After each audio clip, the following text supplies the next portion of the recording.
Hey yo, what is up? We're back again with a Frontline video. This time is more of an appreciation video.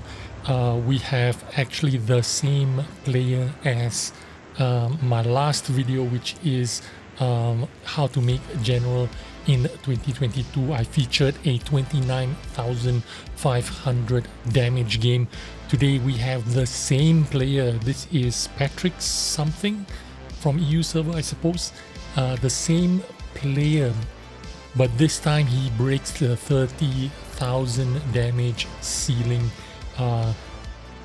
with essentially the same tank. We're starting off the game in a 703 version 2, but this time we are in Epic Suburbia, and we're rocking the new anniversary coral camo, which I like to see. Actually, this is out of all the camos that's been released recently together with the anniversary styles and anniversary events, the coral camo, this one is the nicest camo I can think of anyway. I like this camo very much. But again, the same player, this time breaking the 30,000 damage ceiling. We are spawned in the B objective, defending it, and yeah, if I'm not mistaken, the B objective in Epic Suburbia was changed, I think maybe last year, and they made it a little bit more easier for the attacking team to capture the circle, and you can see it right here. Even before he got into the position, the B objective was already captured. Now previously I've had a lot of success on the defending on the B objective. Normally what you would do is immediately drive into the cap and deny the attacking team the capture points.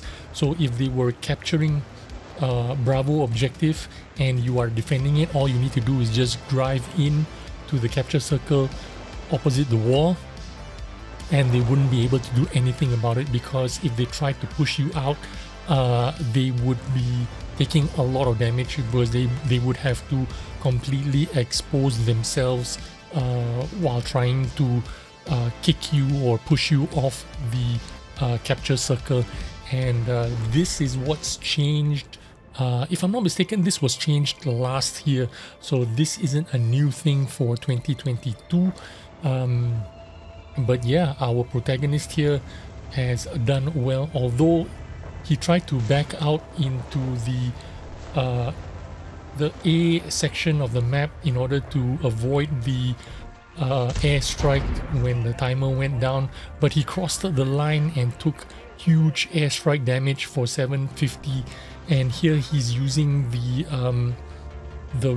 first aid kit to, you know, to get his HP boost up again. This is one of the new features, I suppose. I've not played, so I've not tried it myself, but it seems a little bit annoying. One of the two things that I don't really like about the new things that are happening in Frontline right now, one of them is the hit points boost, or you know, hit point repair, or whatever you want to call it. The other one is the minefield, is one of the features that I don't really think belongs in the game. I don't mind the air strikes, I don't mind the artillery strikes. I like the spotter planes. I think those are cool. Those are the kind of features that you're kind of used to if you are playing Frontlines. I mean, even if you're playing in standard game mode, you know, you're used to artillery strikes, you're used to air strikes. Is kind of similar to artillery strikes, you know, they come from nowhere, they hit you from the sky, so you kind of expect that, even if you know, if you're used to playing random battles, and if you come into Frontlines, you can quickly adapt to it because you know how it works, essentially. But these minefields and repair boosts, it's not native to any kind of a game mode outside of Frontlines. I think you have repair modes maybe in Steel Hunter as well, I'm not sure. But for them, you know, if they want to make this Frontline game mode more adaptable to a wider audience, I think they shouldn't add the minefield and the HP boost as one of the you know, consumables or one of the extra features that you have in this mode. But yeah, let's continue on. He's still in his first tank, and he's got 2 tanks in reserve already. Just a couple of minutes into the game, 6-7 minutes into the game, he's already done 4,700 damage in the 703 version 2. Now if you notice that when he drives the 703 version 2, he tries to make use of that double shot most of the time, just so that he can get out, you know, 700, 800 alpha damage in one shot, one fell swoop, and that's how he makes use of the 703. But here you can see he's caught out. He's being sandwiched by this guy, another 703, and then those guys in the B spawn, and they finished him off, and he's gonna get into his garage and pick his second tank. You can see he's only got 10 tanks prepared, and one of my tips in this game mode was only prepare the tanks that you want to use in this game mode. Now he's got 10 tanks and he's going to pick the KPZ. I wouldn't pick this tank myself, but let's talk about that garage first. Pick only the tanks that you want to use. The other tanks that you do not want to use, I'm sure you have more than 10 tier 8 tanks. Just demount your crew, put them into the barracks, and your tank won't be ready for selection, so that this makes it simple, easy for you to select. He's in the KPZ shooting HE into the LT-432, and disaster because he did not pen that LT-432. If you're firing HE shells from a KPZ into an LT-432, know this: LT-432s are meant to have trollish armor. They sometimes bounce. Even AP or premium shells, they can have very bouncy armor. That is because they have a very sharp, pointy hull and very flat hull, so some angles can actually bounce, and because of that he did not pen, and he took some additional damage because of that. One of the reasons why I would not pick a KPZ is because of its alpha damage. It only does 200 alpha, one of the lower damage tanks.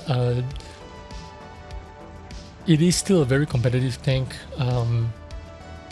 If I were to choose between a KPZ and an LT-432, I would definitely pick the KPZ over the LT-432. If I'm not mistaken, the LT-432 only does 180 damage. It's a light tank, yes, but the LT-432 and the KPZ, the advantages of playing these tanks are because they have high mobility, they have great vision. The KPZ is not a light tank, so it does not have the amount of camo the LT-432 has. But the reason a lot of people still want to play the 432 and the KPZ is not because of the alpha damage, but it's because of the DPM of the guns. Although they do 180 damage and the KPZ does 200 damage, they do reload fairly quickly, and it's because of that that these tanks are chosen.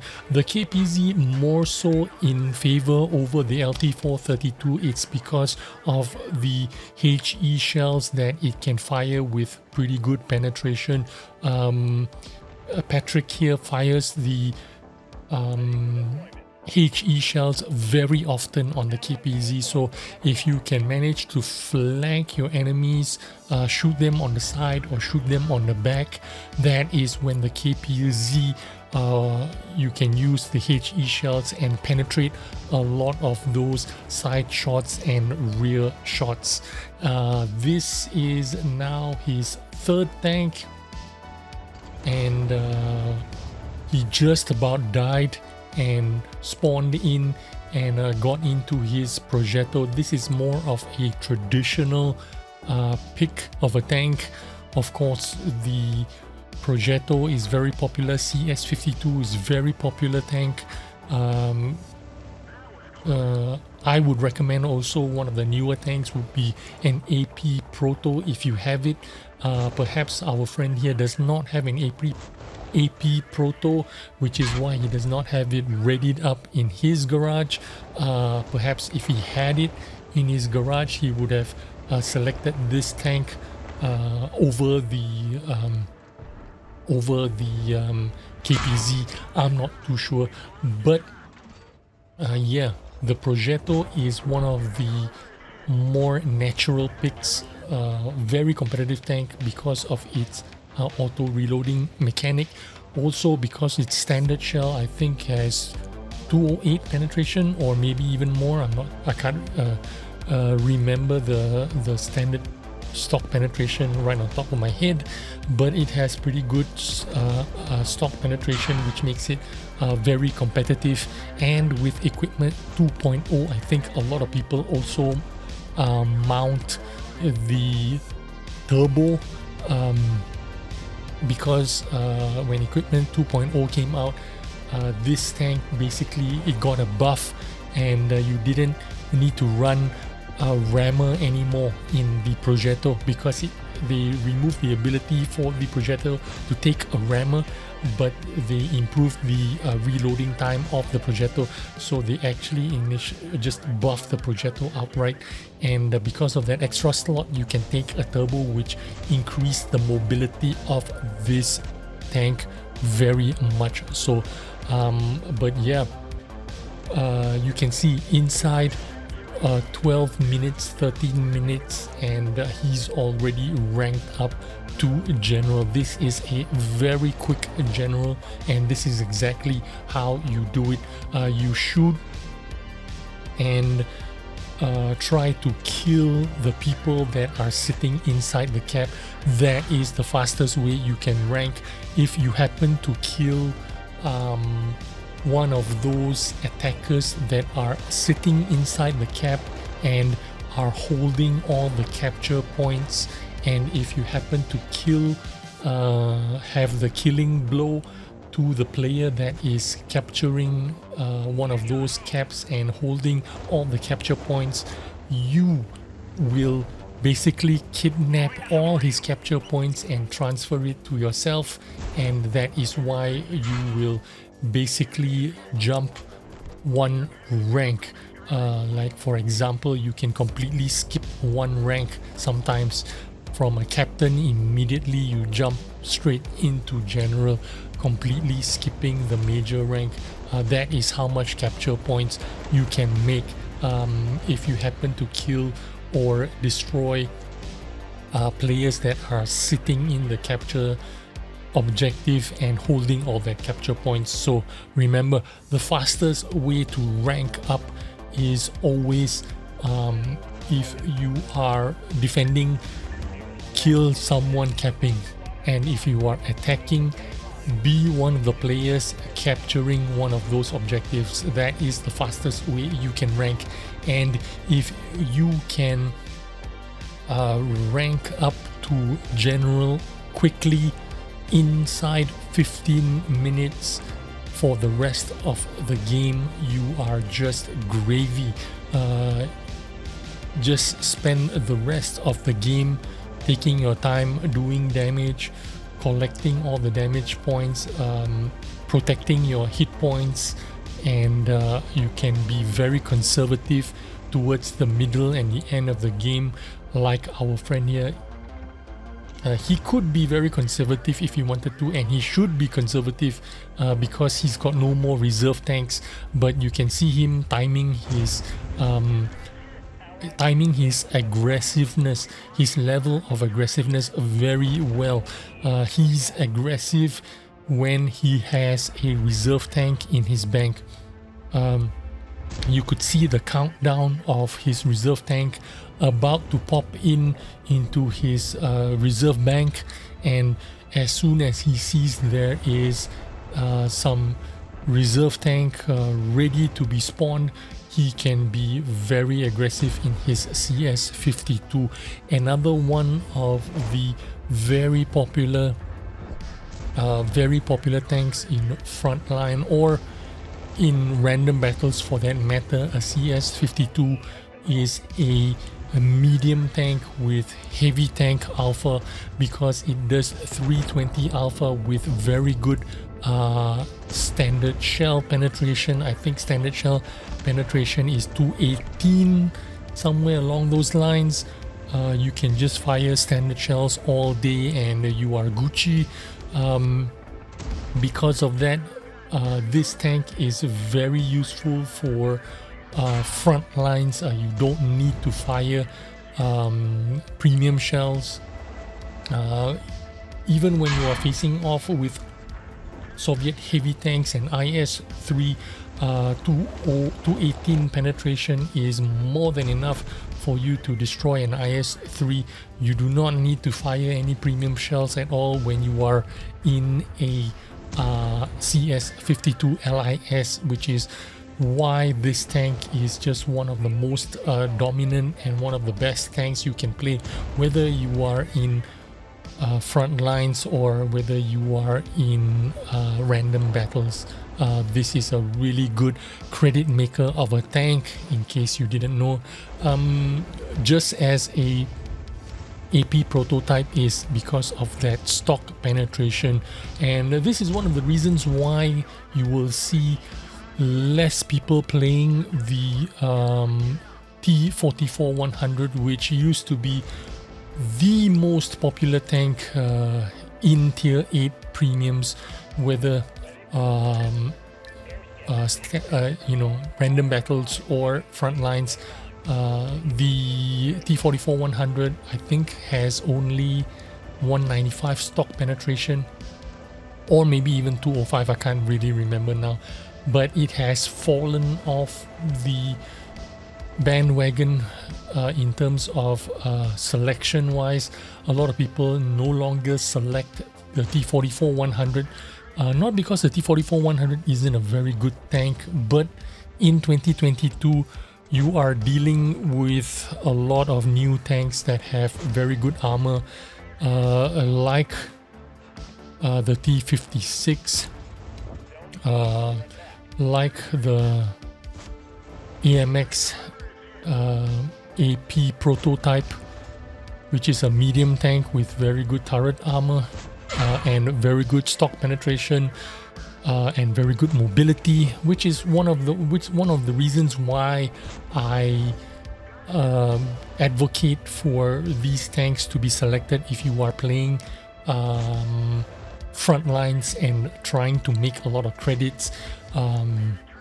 The kind of tanks that are going to be very popular are the CS52, the Progetto, KPZ, which has very good penetration for stock shells, the AP prototype, the 703 version 2, the T-56, Czechoslovakian heavy tank. These tanks are just 2021 tanks, new tanks that have very good penetration, very good mobility, very good speed. Like I said before in my last video, all the tips you need in 2022. This is a huge map. The better mobility you have, the better. Make sure you are running food consumables, so that you're sniping. When you are sniping at 445 meters, you're going to get maximum accuracy, maximum mobility. You're gonna get maximum reload time when you are running food. Your crew is going to be on point, and they're going to perform at maximum levels when you are running food. So don't be cheap, run food. Make sure you are having the maximum best crew available, maximum view range, so that you can spot for yourself and not depend on your team to spot for you, which is why you can see most people, or most of the best players that are doing the most amount of damage, always running food in this game mode, because it's worth it. When you buy food consumables at a discounted rate of 10,000 credits during sale, this is very cheap. You make back that 10,000 credits very quickly in Frontlines, because you are having maximum view range, you have better accuracy, you have getting your tank to top speed faster because you are running food. All in all, it just makes sense, because you are going to earn back those 10,000 credits that you spend. Even if you are spending full credits on food consumables, 20,000 credits for your food consumables is still relatively cheap, because of the advantage you are going to gain when you are spotting for yourself, when you are spotting further, when your gun accuracy is better, when you aim a little bit quicker because you have food, when you are reloading a fraction quicker because you are running food.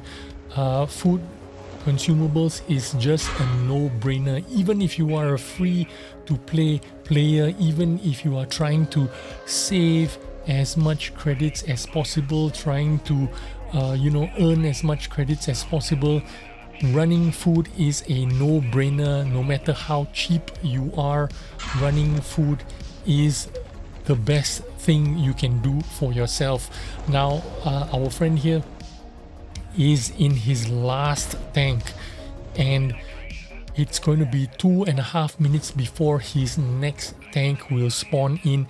He is making a very high risk play here, but he is risking it for the biscuit. He spawned in the SHPTK, and he's got the coral camo even for this tank, which means he spent a lot of credits buying the coral camo for mounting it on all three of his tanks, the KPZ, the 703 and the SHPTK TVP, all with the coral camo. So this guy spent a lot of gold buying this camo, and money is not a problem for this guy, and he is being rewarded for it, because you can see he's running the food consumables in all his tanks, and he is maximizing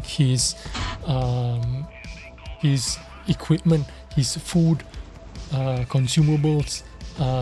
He is doing all the damage, reloading very quickly, getting all the maximum view range, and being very difficult to kill. Even for the EBR trying to kill him off, it was very difficult because he got minefielded. The EBR got minefielded, tracked, got the wobbly wheels, and the SHPTK finished him off with HE shells.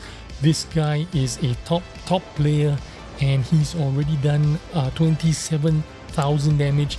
He even did a little bit of blind shot damage, which is why this game took him over the 30,000 damage mark. You are looking at the highest damage that has been recorded or has been uploaded to the What Replays website.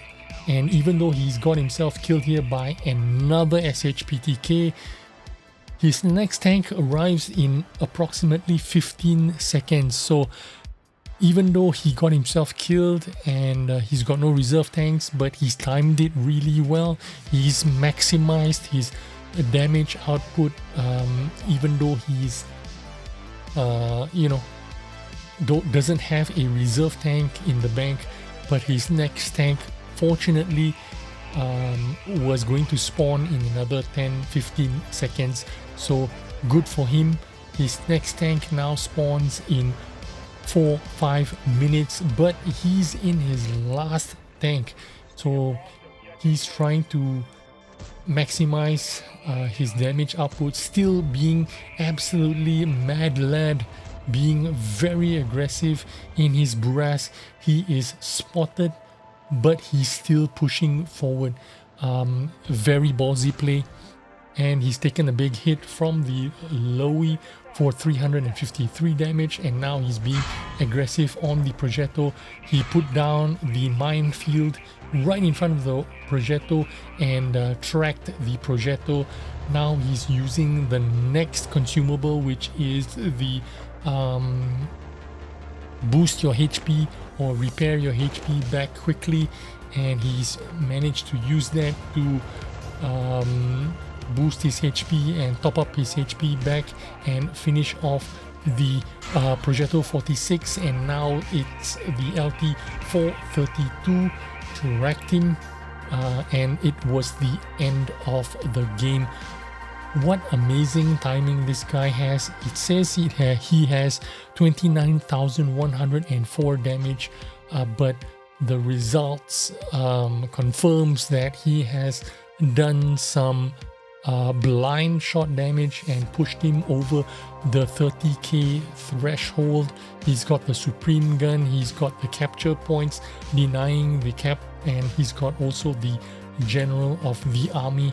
30,557 damage. Pretty amazing game. This is the highest damage that I've seen so far on uploaded. Someone might have done more damage, I don't know, but here you are. Total damage 30k on the KPZ, 9,000 damage, 2,000 from a distance, and 1,700 assisted on the 703, 6.7k damage, 2,000 from a distance, 1.5k assisted damage on the Burask, 2,100 damage on the SHPTK, 3.8k damage, and 800 from a distance. CS52, 4.7k damage, 360 from a distance, and 925 assisted damage. In the Progetto, 3.8k damage, 626 assisted damage. Now, normally when you play Frontlines, you're only playing with 3, maximum 5 tanks, and our friend here played with a total of 6 tanks in his account, and he's done pretty well for himself. Hope you enjoyed this video. 30k damage, and congratulations to our friend Patrick, and I can't pronounce his last name. Thanks for watching. I hope you enjoyed this video. I'll see you on the next one. Bye bye.